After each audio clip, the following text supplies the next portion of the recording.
하나님의 말씀은 신명기 4장 1절에서 14절까지의 말씀입니다. 세 번역 성경으로 함께 봉독하겠습니다. 이스라엘 자손 여러분, 지금 내가 당신들에게 가르쳐주는 규례와 법도를 귀담아 듣고 그대로 지키십시오. 그러면 당신들이 살아서 주 당신들 조상의 하나님이 당신들에게 주시는 땅에 들어가서 그곳을 차지하게 될 것입니다. 내가 당신들에게 명령한 말에 한마디도 더하거나 빼서는 안 됩니다. 당신들은 내가 당신들에게 알려준 주 당신들의 하나님의 명령을 지켜야 합니다. 주님께서 부올산에서 하신 일을 당신들은 눈으로 직접 보았습니다. 주 당신들의 하나님은 부올에서 바알 신을 따라간 모든 사람을 당신들 가운데서 쓸어버리셨습니다. 그러나 주 당신들의 하나님을 충실하게 따른 당신들은 오늘까지 모두 살아 있습니다. 보십시오. 내가 주 나의 하나님이 나에게 명하신 대로 당신들에게 규례와 법도를 가르쳐 주었습니다. 당신들이 들어가 차지할 땅에서 당신들이 그대로 지키도록 하려고 그렇게 가르쳤습니다. 당신들은 이 규례와 법도를 지키십시오. 그러면 여러 민족이 당신들이 지혜롭고 슬기롭다는 것을 알게 될 것입니다.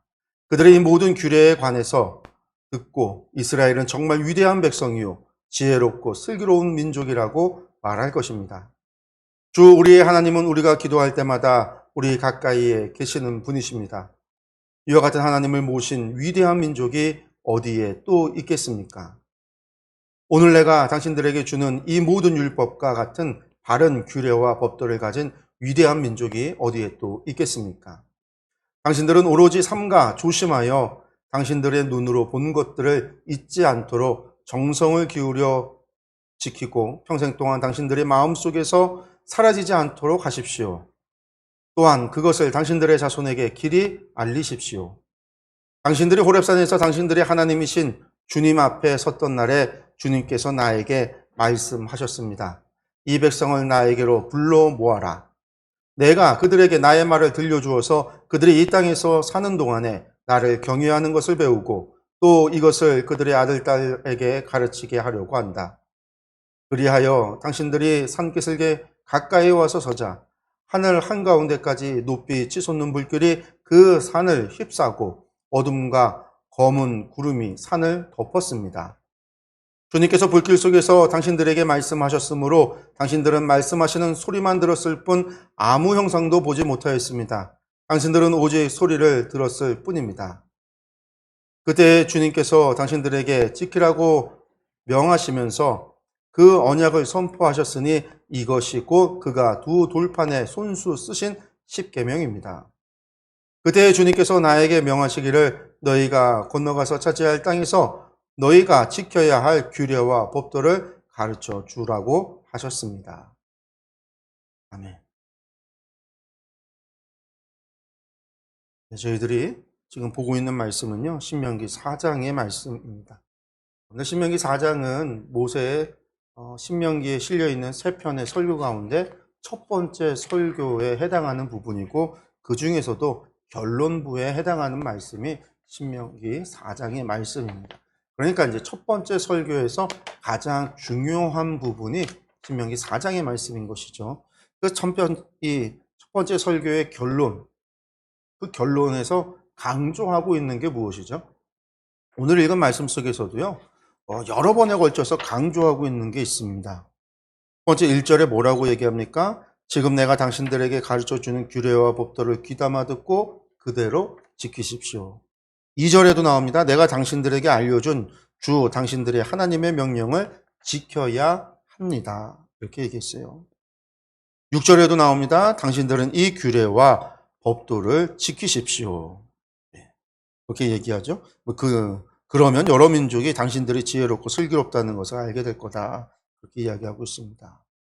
그리고 또 8절에도 이야기합니다. 오늘 내가 당신들에게 주는 이 모든 율법과 같은 바른 규례와 법도를 가진 위대한 민족이 또 어디에 있겠습니까? 없다라는 거죠.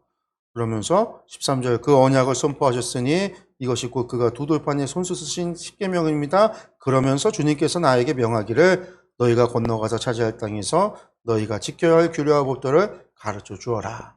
명하셨다라는 거예요.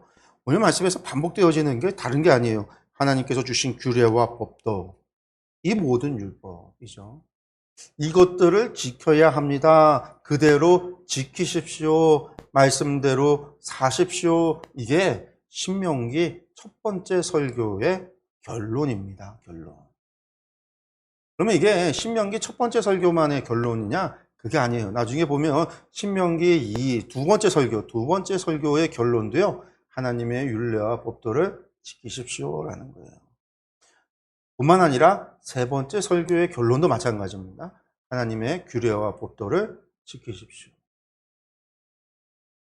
세 번째 설교가 왜 또 어떤 게 있냐면 모세가 이제 죽기 전에 이제 여호수아에게 지도자를 세우고 백성들을 불러 모아서 마지막 당부의 얘기를 해요. 그때 이제 모세의 노래라고 해서 모세가 백성들에게 시를 지어서 노래를 지어서 전해줍니다. 노래를 짓는다는 건 과거에는요, 그거는 교육의 목적이에요. 지금과 같이 책에 있거나 뭐 어떤 무슨 교육 자료들이 있는 게 아니잖아요. 그래서 사람들이 노래라고 하는 것을, 이야기를 노래로 만들어서 암기하기 쉽도록 하기 위해서 만든 거예요. 우리가 이제 하마을 성경학교 할 때 시편 강의 때 그런 걸 했죠. 우리 시편에도 우리 이제 ABCD 노래처럼 A는 뭐 가나다라송 같은 그런 노래가 아크로바틱이라고 해서 이 히브리어 철자를 따라서 시를 짓고 한다고 했는데 이런 게 전부 이제 암송하도록 만드는 거거든요. 그래서 교육적인 목적이 있어요. 그래서 시편의 119편 같은 경우 가장 긴 시죠. 그것이 전부 다 교육의 목적을 가지고 있어요. 모세의 노래도 교육의 목적으로 백성들에게 반드시 암기해야 되는 것, 암송해야 되는 것, 기억해야 되는 것, 살아갈 때 붙잡고 살아가야 되는 말씀, 핵심을 노래로 불러줘요. 거기에도 결국은 핵심이요. 하나님의 율법과 규례를 지켜야 된다라는 거예요. 모세의 마지막 신명기 전체의 이야기의 주제가요. 하나님의 말씀, 하나님의 규례와 법도를 지켜야 된다라는 거예요. 그리고 모세 자신도 그것을 지키잖아요. 우리가 이제 복음성가 가운데 그게 있어요. 주님 말씀하시며 내가 나아가리라. 주님 말씀하시며 내가 멈춰서리라. 라고 하는 복음성가가 있습니다. 이 복음성가가 대부분 우리 신명기서 이 모세를 상상하면서 부릅니다. 모세가 주님 말씀하시면 그 광야길을 걸었고 주님 말씀하셨을 때 모압 평지에서 더 이상 약속의 땅에 들어가지 못한 그가 아직 기력이 쇠하지도 않았고 눈이 흐리지도 않았던 아직 죽을 때가 되지 않았던 그가 그의 여정을 멈춰서는 것은 하나님 말씀하실 때 그가 순종했기 때문에 그가 그러한 순종을 몸소 보여줬기 때문입니다. 그러면서 그의 자신의 말씀 그대로 자신이 전했던 메시지 그대로 그러한 삶을 살았던 거죠. 오늘 말씀에서 그러니까 다시 한번 돌아가서 4장의 이야기 1절에서 14절까지의 말씀 신명기 전체의 주제라고도 생각하면 돼요. 여러분들 이것이 복의 비결입니다. 그래서 우리가 신명기에는 그게 또 나와요. 세 번째 설교에 나오는 이야기가 뭐가 있냐면 복과 저주에 관한 이야기가 있잖아요. 신명기 이게 이제 신명기의 신학이다라는 거죠. 그게 뭐냐면 하나님 말씀대로 살아가면 하나님께서 복을 주신다라는 거예요. 들어가도 복을 받고 나가도 복을 받고 흔들어 넘치도록 복을 받고 천대에 이르도록 주시는 복 그게 하나님께서 신명기에서 약속하셨던 언약인 거예요. 반면에 하나님 말씀대로 살아가지 않으면은요. 하나님 말씀을 어기고 살아가면 어떻게 되어진다? 벌을 받는다라는 거예요. 레위기에서는 7배, 7배, 7배, 7배 5번 반복되어지는 그 7배의 복이 주어졌듯이 신명기에서도 똑같이 저주가 있어요. 근데 저주의 분량이요. 복보다 더 길어요. 하나님 말씀 어기면 이런 벌을 받는다라는 거예요. 그러면 그렇게 복보다도 저주를 더 길게 얘기하는 모세의 심정은 무엇이었을까요? 협박하려고 하는 게 아니죠. 하나님 말씀을 정말 순종하라라는 뜻인 거죠. 협박하려고 하는 게 아니라 야 이렇게 순종하지 않으면 정말 벌 받으니까 복 받는 삶을 살아. 하나님 말씀에 순종하고 살아. 그래서 이게 신명기 신학이라고 흔히들 이야기를 해요. 복과 저주가 무엇으로 결정이 나는가? 하나님의 말씀에 순종하는가 순종하지 않는가. 그러면 이 신명기 신학이요. 구약성경 전체에 얼마나 큰 영향을 미쳤냐면 구약성경 전체에 나오는 예언서들은요. 전부 다 이 신명기 신학에 영향을 받았어요. 같은 메시지를 전해. 이스라엘아 너희가 범죄했다. 그 범죄가 뭐죠? 하나님의 말씀에 불순종했다라는 거예요. 하나님의 말씀에 불순종한 너희 이스라엘아 너희 유다야 너희가 심판을 받을 거다. 하나님으로부터 벌을 받을 거다. 그래서 너희가 회개하기만 한다면 하나님께서는 은혜롭고 자비로우시며 노하기를 더디하시는 분이시니 너희의 죄를 용서해 주실 거다. 뿐만 아니라 하나님께서 더 큰 복을 주실 거다. 이게 예언자들의 예언이에요. 그러니까 신명기의 신학, 이 모세가 마지막에 전했던 이 메시지, 그 모세가 담고 있었던 그 심정, 그런데 이것이 예언서로 연결이 돼요. 구약의 메시지로. 그러니까 사실 신명기의 이야기는 신명기만의 이야기가 아니에요. 신명기는 구약 전체의 이야기이기도 해요. 그리고 이것은 구약 전체만의 이야기가 아니라 오늘을 사는 우리에게도 여전히 유효한 말씀인 거죠. 오늘 말씀 다시 한번 보면은요, 우리가 오전에 설교 시간에 강의 설교를 통해서 제가 자세하게 설명을 드렸지만, 우리가 이 말씀을 이해하기 위해서 다시 한번 이야기한다면, 오늘 말씀에서 전체적인 이야기의 핵심은 1절과 2절입니다. 모세가 이야기하고 있는 건 다른 게 아니에요. 하나님의 말씀에 귀를 기울이고 그 말씀에 순종하라. 그러면 어떻게 되냐면 약속의 땅을 차지하게 될 것이다라는 거예요. 조건이에요. 하나님 말씀에 순종할 때 약속의 땅을 차지한다라는 거예요. 바꿔 말하면 뭐가 될까요? 하나님 말씀에 불순종한다면 하나님의 나라, 이 약속은요, 약속의 땅은 절대로 소유할 수 없다. 모세의 강조점은 순종하라라는 거죠. 순종하라라는. 그러면서 이게 이제 1절과 2절을 통해서 나오는 오늘 모세의 이야기의 핵심. 그러면서 그것을 증명하기 위해서 자신의 주장을, 모세의 말씀이니까 모세의 이야기를 증명하기 위해서 자신의 이 메시지에 권위를 주기 위해서 두 가지 이야기를 가지고 와서 근거로서 제시를 하는데, 하나가 부월산에서 있었던 사건이고 다른 하나가 호렙산에서 있었던 사건인 거죠.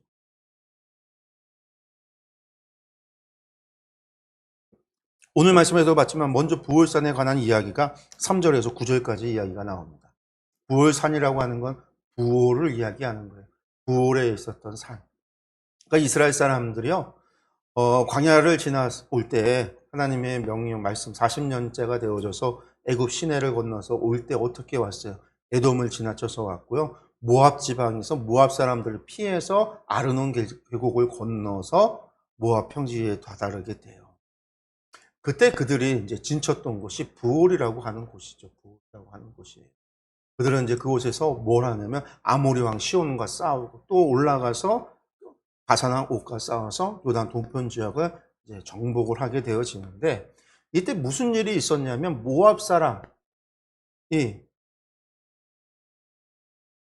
발락과 발람의 이야기에 나오는 거죠. 이게 이제 발락과 발람의 이야기로 연결이 되죠. 모압 왕 발락이 이스라엘 사람들이 두렵고 무서우니까 저들을 갖다가 물리쳐야 되는데 군사적으로는 안 되겠어요. 방법을 구하니까 안 돼. 이스라엘 사람들이 하나님을 열심히 섬기고 하나님께서 그들에게 복을 주니까 아모리 왕 시온도 무찌르고 바산왕 옥도 무찌른단 말이에요. 그러니까 거짓 선지자 발락을 불러왔고, 발락으로 하여금 뭐하죠? 이스라엘을 저주하게 하지만 하나님께서 도리어 그의 입을 바꿔서 축복하게 하셔요. 3번이나 그러고 나니까 돌아가게 하죠. 모압 왕 발람을, 선지자 발람을 보냅니다. 그때 무슨 일이 발생을 하냐면, 우리가 이제 민수기 강해 때 제가 말씀을 드렸던 건데, 그 선지자가 가면서 꾀를 하나 주잖아요. 어떻게 하면 이스라엘로 하여금 시험에 들게 할까? 그 꾀가 무엇이었어요?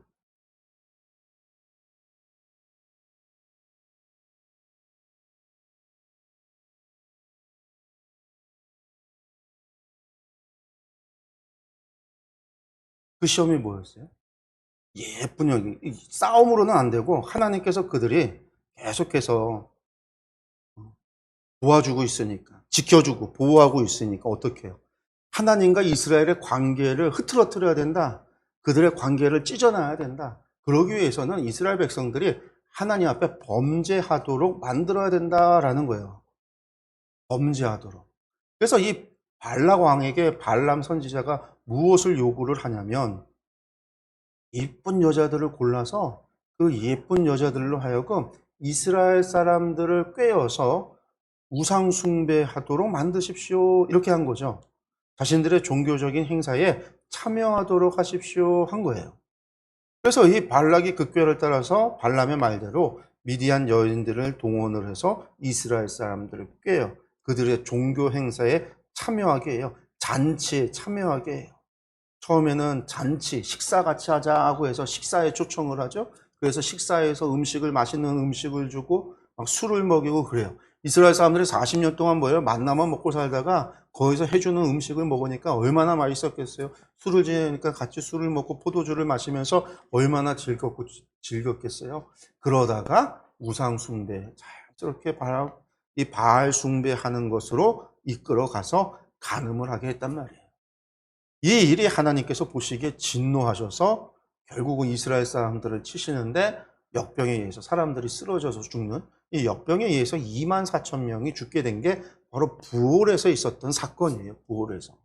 모세는 이 이야기를 하면서 이 일은요, 과거의 일이 아니라 40년, 광야 40년째 되던 해에 있었던 사건이에요. 지금 모세가 설교를 하고 있는 바로 이 시점에서 얼마 되지 않은, 몇 달 되지 않은, 며칠 되지 않은 시점에 벌어졌던 사건이었어요. 그러니까 이스라엘 사람들을 향해서 너희가 경험했지 않느냐 하면서 하나님 말씀을 불순종했던 사람들 어떻게 됐는지 너희들 다 기억하지 않느냐라는 거죠. 하나님의 계명, 10계명의 첫 번째가 나 외에 다른 신을 두지 말라. 두 번째가 우상에게 절하지 말라. 그런데 바알에게 우상 숭배 가서 우상을 섬겼던 사람들이 어찌 되었느냐? 그들이 전부 다 하나님의 진노로 2만 4천 명이 죽었단 말이에요. 그런데 너희는 어떻죠? 그러나 너희는 하나님의 말씀대로 충실하게 살았던 사람들, 충실하게 따랐던 사람들, 다른 말로 하나님 말씀에 순종하고 따라왔던 너희들은 어떻게 됐어요? 오늘까지 너희가 여기 있는 것이 아니냐. 너희가 증인이지 않느냐. 너희가 살아있음의 증거가 아니냐. 하나님의 말씀에 순종했을 때 하나님께서 약속을 이루어 주신다라고 하는, 하나님께서 복을 주신다라고 하는 것의 증거가 바로 너희가 아니냐. 너희의 삶이 아니냐. 여러분들, 모세는 그렇게 이야기를 한 거예요. 그러면서 다시 이야기하는 게 하나님의 규례와 법도는요, 얼마나 중요하냐면, 여러분들 이것만 지키면, 하나님의 말씀만 지키면, 하나님의 말씀만 순종하면 하나님께서 약속을 이루어 주신다라는 거예요. 여러분들 땅을 정복해야 되는 것은 우리가 정복해야 되는 건데 하나님은 우리가 정복해야 되는 저 땅과 우리와의 관계에서 우리를 어떤 관계로 이끄는 거냐면 우리로 하여금 하나님의 말씀으로 하나님과의 관계로 우리를 이끌어요. 우리가 저것에 대해서 고민하고 저것에 대해서 생각하고 땅을 어떻게 정복할까, 어떻게 싸울까, 어떤 계략을 세워야 되는가, 어떻게 전쟁을 수행해야 되는가? 여러분들 이것에 대한 이 문제를 가지고 있는 이 문제와의 관계를 끊고 우리로 하여금 무엇을 바라보게 한다고요? 하나님을 바라보게 해요. 하나님의 말씀에 집중하게 해요. 하나님 말씀에 순종하느냐 안 하느냐에, 하나님을 섬기느냐 안 하느냐에 이것으로 관심을 돌리는 거예요. 그런데 하나님과 우리와의 관계를 그렇게 바르게 우리가 하나님의 말씀을 잘 지켜 순종하고 살아가면 관계가 회복이 되면 어떤 일이 벌어진다고 모세는 이야기하냐면 저 문제가 해결이 된다라는 거예요. 저 땅이 내 땅이 된다라는 거예요. 우리 삶의 문제가 해결이 된다라는 거예요. 내가 애쓰고 내가 노력하고 내가 고민하고 내가 생각하고 내가 방법을 강구하지 않아도 내가 하나님을 바라고 하나님의 말씀에 순종하고 하나님 말씀대로 살아갈 때 이 문제가 해결이 된다라는 거예요. 근데 약속의 땅, 가나안 땅 정복만 해결이 되는가? 아니란 말이에요. 성경은 우리에게 무엇을 가르쳐요? 이스라엘 사람들이 만나를 먹고 살다가 약속의 땅에 들어가면 어떻게 해야 되죠? 이제부터 농사하고 짓고 살아가야 돼요. 그런데 성경은 뭐라고 얘기하냐면요. 하나님 말씀에 순종하면요. 하나님께서 이른 비와 늦은 비를 제때해 주신다라는 거예요.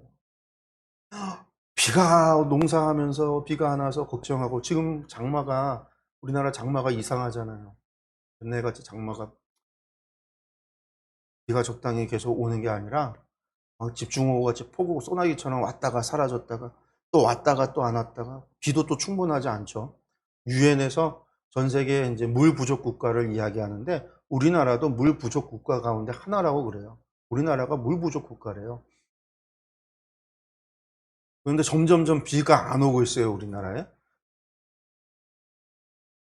그래서 농사하는 분들이 애로사항이 많아요. 어려움이 많아요. 그런데 이스라엘 사람들도 처음 농사하고 농사 짓는데요. 비가 안 오면 거기는 우리보다 비가 더 조금 오고 비가 제때 오지 않으면 큰일 나요. 이른 비와 늦은 비라고 이야기하는 이 비들이요. 다른 비가 아니에요. 그때 비가 와야지, 이른 비가 제때 와야 땅을 갈고 씨를 심을 수 있어요. 그때 비가 안 오면요. 농사 한 해를 못 져요. 물이 없으니까. 땅이 갈고, 이거 땅을 개간할 수도 없고 씨를 심어봐야 다 말라 죽는 거죠. 늦은 비에 비가 안 오고 가물어 버리면요. 열매가 마지막에 농사 잘 짓다 마지막에 그냥 다 망쳐버리는 거예요. 쭉정이가 돼버리는 거예요. 근데 하나님께서 그 비 내리는 걸요. 뭐라고 얘기하냐면 하나님 말씀을 잘 듣고 순종하면 하나님께서 이른 비와 늦은 비를 제때에 주신다라는 거예요. 우리가 세상을 향해서 바라보는 우리 앞에 놓여 있는 문제들을 바라보는데 그 문제 앞에서 우리가 어떻게 그 문제를 해결해야 할까? 여러분들 이것에 대한 관심을요. 성경은요. 자꾸만 하나님께로 돌리라는 거예요. 우리의 모든 문제를요. 하나님의 말씀에 순종하고 순종하지 않았느냐? 하나님과 우리의 관계가 바르게 되어졌는가? 단절되어져 있는가? 이곳으로 돌리고 있어요. 그렇게 바라보게 하고 있어요. 그렇게 하면 자연스럽게 이 문제가 해결이 된다라는 거예요. 하나님께서 우리에게 이야기하시는 것이 그거예요. 약속해 주신 것이.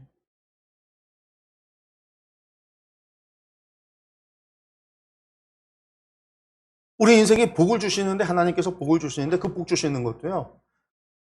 물질의 축복, 건강의 축복, 복, 자녀의 복. 여러분들 이것들을 어디서 주냐고 이야기하냐면 어떻게 해야지 얻는다라고 이야기하지 않고요. 세상 무당 찾아가고 점집 찾아가면 뭐라고 얘기하겠어요? 야, 이번에는 올해는 물이 흥하니 태하니 그러니까 물을 조심해야 되고 동쪽으로 가면 귀인을 만나니 그 사람을 통해서 무슨 복을 얻을 수가 있고 재물의 상승이 있을 수 있고 여러분들 온갖 잡소리 다 할 거예요.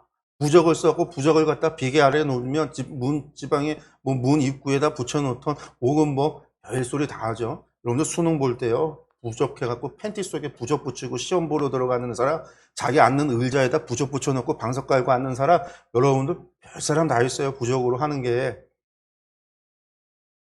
근데 성경은 뭐라고 얘기하냐면요. 하나님은 하나님의 규례와 법도를 지키면요. 우리에게 지혜를 주신대요. 우리에게 하나님의 말씀에 순종하고 살아가면요. 장수의 복을 주신대요. 하나님의 말씀에 순종하고 살아가고 하나님을 경외하며 살아갈 때 하나님께서 물질의 복을 주신다라는 거예요. 우리가 말하는 수많은 방법들이 있는 게 아니라 우리가 하나님 앞에 우리와의 관계와 하나님의 말씀을 통해서 하나님과의 우리와의 관계가 회복이 될 때 하나님께서 그 모든 것을 우리가 해결하고 우리가 방법을 모색하고 우리가 직접 하는 게 아니라 하나님께서 다 해주신다는 거예요. 여기에서 하나님과 우리 관계의 중간에 자리 잡고 있는 게 말씀이에요. 규례와 법도예요. 이걸 통해서 하나님과 우리의 관계가 회복되기도 하고 하나님과 우리의 관계가 단절도 되는 거예요. 우리가 불순종하면, 우리가 순종하면. 그러면 이게 얼마나 중요한 거예요. 이것이 통해서 우리가 하나님과 우리와 교류가 일어나니까요. 그러니까 세상 민족이 바라볼 때 모세가 하는 얘기가 그러잖아요. 이것을 안다면 우리의 이것을 아는 세상 민족들은 다 부러워할 거고 그것에 순종하는 우리가 지혜롭고 슬기롭다고 할 것이고 만약에 그것을 가지고 있으면서도 그것을 외면하고 하지 않는다면 참으로 어리석은 거라고 그러는 거예요. 이걸 통해서 우리가 하나님을 가까이 모시고 하나님이 우리의 기도에 응답하여 주시고 하나님께서 우리의 간구하는 소리에 응답하여 주시니 이것이 얼마나 위대한 민족이냐라는 거예요. 지금 우리에게 있어서는요. 말씀이 육신이 되어 우리 가운데 오신 예수 그리스도께서 하나님과 우리 사이에 중보자가 되셨어요. 하나님과 우리의 다리가 되어 주셨어요. 옛날에는 규례와 법도였는데 지금은 예수 그리스도가 계세요. 그래서 예수 그리스도를 통해서 하나님과 우리와의 관계가 회복이 돼요. 이제는 예수 그리스도의 말씀에 따라서 우리가 살아갈 때에 예수 그리스도의 가르침에 따라서 우리가 순종하고 살아갈 때에 우리는 하나님과 관계가 회복되고요. 하나님께서 우리의 간구하는 소리에 귀를 기울이시고요. 우리가 무엇이든지 구하고 찾고 두드릴 때에 여러분들 찾고 얻게 되고 열려지게 된다라는 거예요.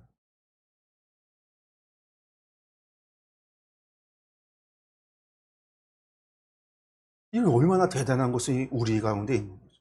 그런데 이것이 복음이잖아요. 하나님께서 우리에게 이것을 약속해 주셨다라는 거예요. 예수 그리스도의 이름으로 구하는 모든 것을 하나님께서 들어주시겠다. 예수 그리스도를 통하여 우리의 죄를 사하여 주시겠다. 예수 그리스도를 통하여 우리가 하나님께 나아갈 담력을 얻게 된다. 여러분들 성경이 우리에게 말씀해 주고 있는 거란 말이에요.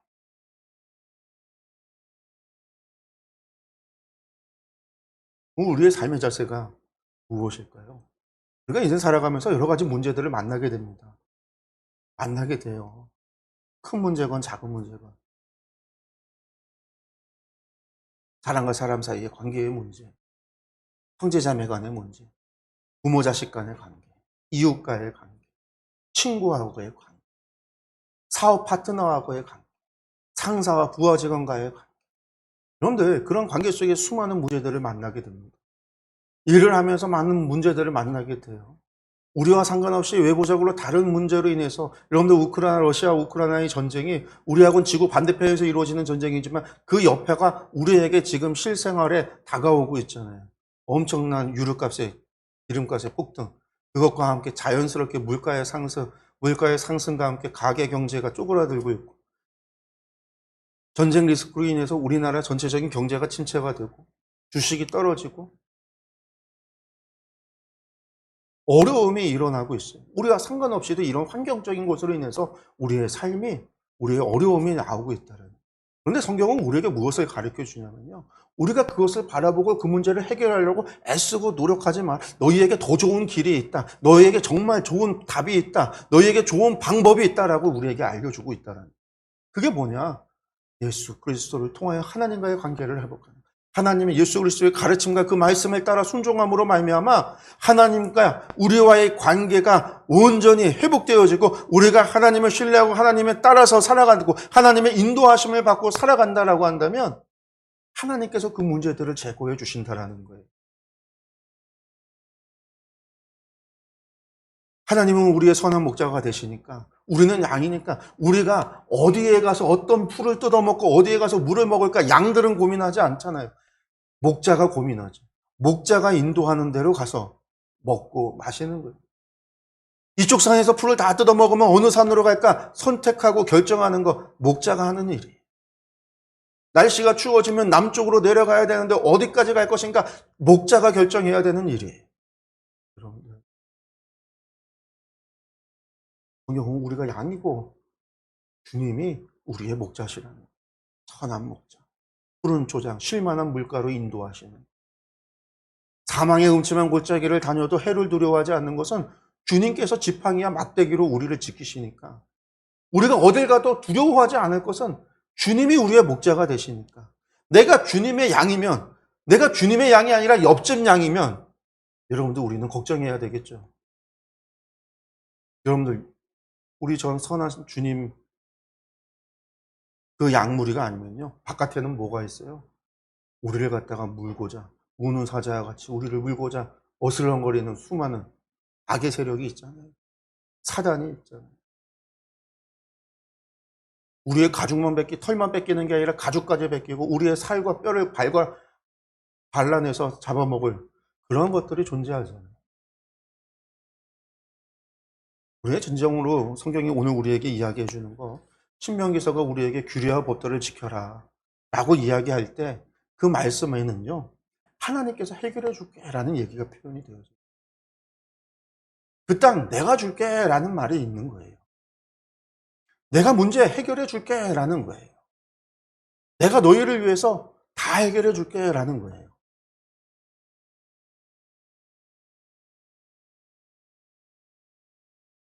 그럼 여러분들, 우리의 삶의 문제 앞에서 우리는 어떻게 살아가야 될까요?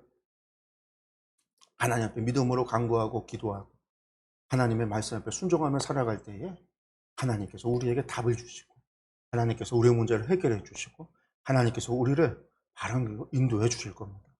그리고 그 끝에는요, 원수의 목전에서 상을 주시는 하나님의 그 놀라운 은혜와 복을 누리는 저와 여러분이 될 수 있다는 사실을 기억하시기 바라겠어요. 그런데 오늘 제목을 제가 오후 제목을 하면서 무엇을 구하겠습니까? 라고 했어요. 오전에도 말씀 잠깐 드렸지만 요즘 시대에 아주 무당하게 찾아가는 사람, 굿 찾아가는 사람, 점치는 사람들이 너무 많이 늘어나고 있대요. 여러분들 그거 아세요? 정말 안타까운 건데요. 옛날에 군사 정부가 들어섰을 때 박정희 대통령, 전두환 대통령 시절, 그리고 이제 노태우 대통령 때까지가 군사 정권이잖아요. 근데 그때 시절에는요, 이 무당들 점치는 것들 사회에 발붙이질 못했어요. 그건 전부 다 사람들을 미혹하는 거라고 해서 정부에서 탄압을 했어요. 그래서 실제로 대부분의 무당들이요, 다 도망다니고 숨어서 점집도 숨고요, 양성 쪽으로 나오질 못했어요. 그런데 김영삼 정부가 들어서면서, 문민정부 들어서면서요, 장로님이잖아요. 장로님 맞죠? 김영삼 대통령. 근데 이분이 들어서고 문화 부흥한다고 하면서 이 무당이나 점치는 것도 하나의 우리나라의 전통 문화라고 해서요, 그걸 갖다가 북돋아 이게 장려를 한 거예요. 그러고 나니까 우리나라에 점집과 무당이 얼마나 많이 나타나는지 몰라요. 그러면서 드라마가 하나 히트쳤죠. 왕꽃선녀. 왕꽃선녀 아마 예전에 다들 보셨을 거예요. 시청률이 워낙 높았으니까. 그게 뭐예요? 무당이 주인공. 우리나라 공영방송에서 무당이 주인으로 드라마에서 나왔던 가장 인기 있었던 드라마가 그거였어. 드라마에서 TV에서 한번 했더니 파급력이 얼마나 컸는지 사람들이 엄청나게 그들은 자유롭게 막 이 무당들 이야기들 그랬어요. 그러다가 이제 어느 순간 좀 사라졌어요. 또 이렇게. 왜냐하면 다 맞는 게 아니잖아요. 무당이 사기치고 가짜들도 점치고 가짜들이 얼마나 많겠어요. 흥했다가 또 가라앉았다. 흥했다가 가라앉았다. 근데 요즘 들어서 또 흥하고 있단 말이에요. 천공으로 인해서 막 무당이 어쩌고 막 부흥하고 있단 말이에요. 윤석열 대통령이 될 때 뒤에서 멘토 역할을 했다고 해서 모르겠어요. 자기가 스스로 그렇게 얘기하고 사람도 그렇게 얘기하고 그러니까 그 유튜브 구독자 수가 엄청나게 늘어나고 사람들이 그 사람한테 정 한번 보려고 찾아가서 줄을 서고